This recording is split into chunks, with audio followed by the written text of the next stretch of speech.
You are ambitious. You see your future clearly, yet something inside you keeps you completely still. Desire pulls you forward, but fear pulls you back, trapping you inside an invisible mental loop. Your brain activates reward and threat systems together, turning meaningful goals into perceived internal danger. The samurai called this shadow self kage, standing silently between you and your most important action. In stillness, the warrior sits with his shadow, finally listening to what it has always feared. When a goal defines your identity, failure feels like losing yourself, not just missing success. Your brain treats emotional risk like physical danger, activating fear even before you begin. You think you are stopping yourself, but your system is trying to protect who you are. The shadow asks one question: do you believe you deserve to become this version? Most people say yes consciously, but deep inside, a quiet voice continues to say no. You keep planning, preparing, circling the goal, but something inside you refuses to let you begin. The more you fight this resistance with force, the stronger and heavier it quietly becomes. The samurai never fought the shadow. They sat with it and listened carefully. The shadow reveals where your identity is fragile and where belief quietly breaks apart. The gap between your ambition and action is not skill, it is belief. When you fight your stillness with shame, your brain learns that ambition itself means pain.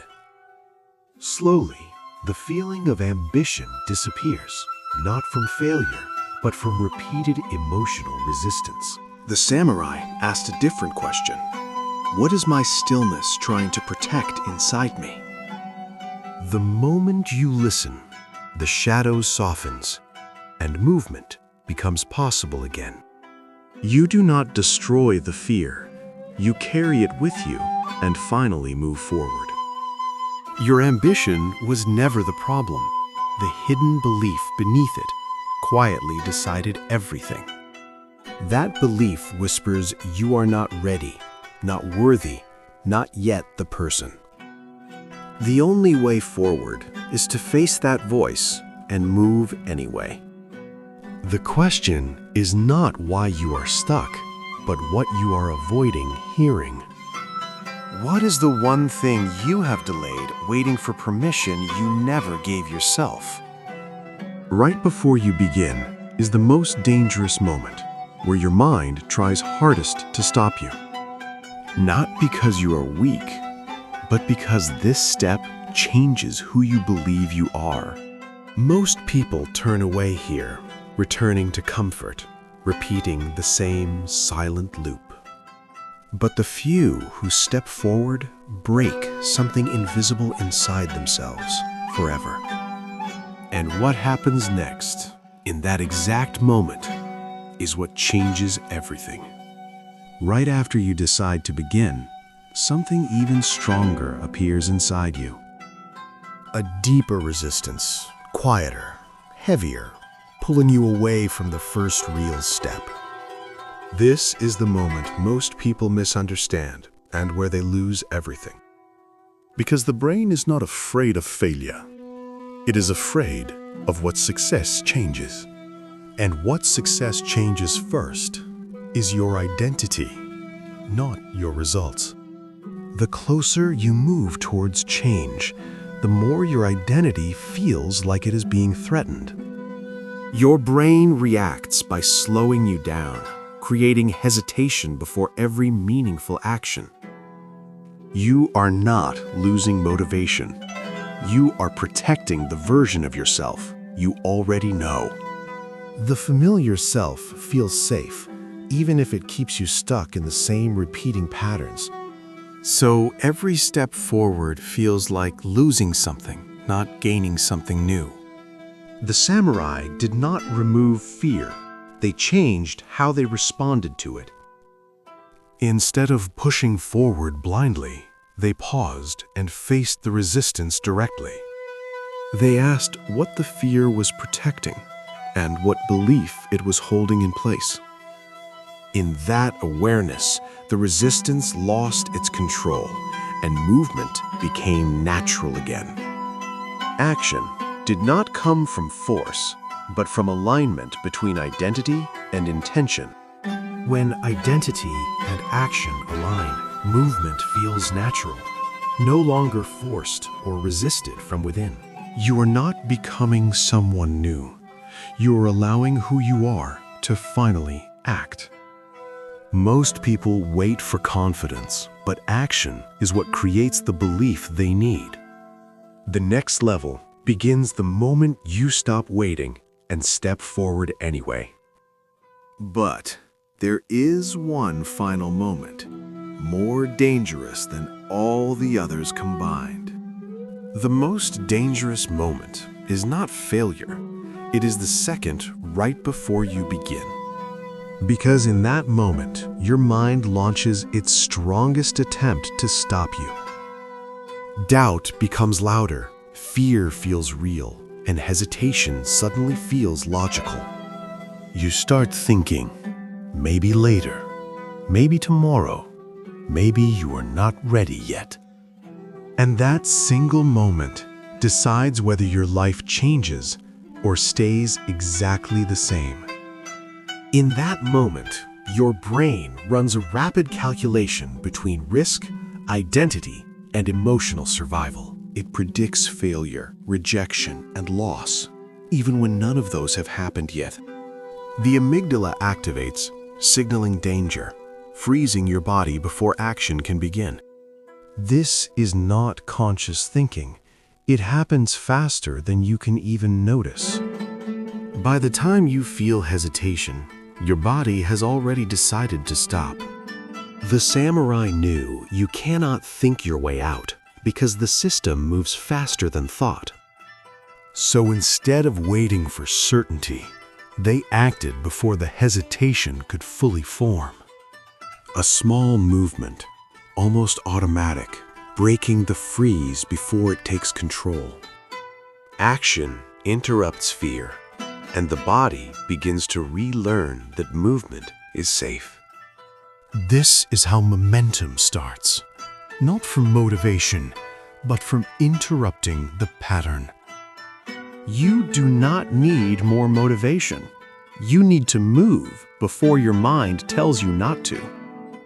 The longer you wait, the stronger the resistance becomes and the harder it feels to begin. But one small action changes the signal, telling your brain that movement is safe.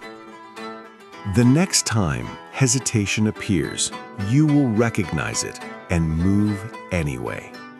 But there is something even deeper happening beneath this pattern that most people never see. Beneath fear, beneath hesitation, there is a deeper layer controlling how far you allow yourself to go. It is not about action anymore. It is about the limits you quietly place on yourself. Every time you get close to change, this hidden layer pulls you back into what feels familiar. Not because you cannot move forward, but because you have defined where you are allowed to stop. And most people never realize they are obeying a boundary they never consciously chose. These boundaries were not created today. They were built slowly through repeated past experiences. Moments where you tried, failed, felt judged, and quietly decided who you were allowed to be. Over time, these experiences formed invisible rules that now guide your every decision. You no longer question them. You simply act within the limits they have already defined. And every time you approach the edge, your system activates to keep you inside. The samurai understood these limits were not truth. They were patterns repeated long enough to feel real. What feels like identity is often just a story your mind learned to keep you safe. And the moment you question that story, the boundary begins to weaken. Not disappear instantly, but lose the authority it once had over your actions. For the first time, you see the edge not as a wall, but as something you can step beyond. You do not break the boundary by force. You outgrow it by becoming someone who no longer needs it. Each small action beyond the edge rewrites the belief your system has been protecting. Slowly, a new identity forms, not imagined, but built through repeated aligned movement. The edge that once stopped you becomes the place where you now begin. But there is one final truth about identity that changes everything once you see it. The final truth is this: your identity is not fixed, it is constantly being reinforced. Every action you take confirms a version of yourself, whether you notice it or not.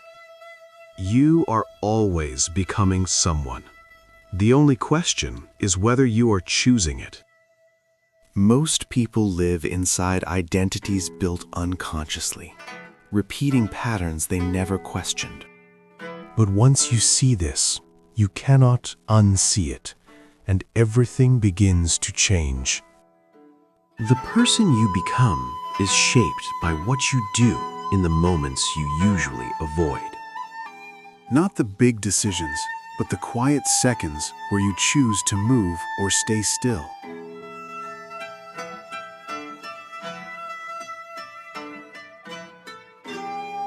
And over time, you become someone who no longer needs permission to begin. The only question left is simple. Will you move the next time it matters?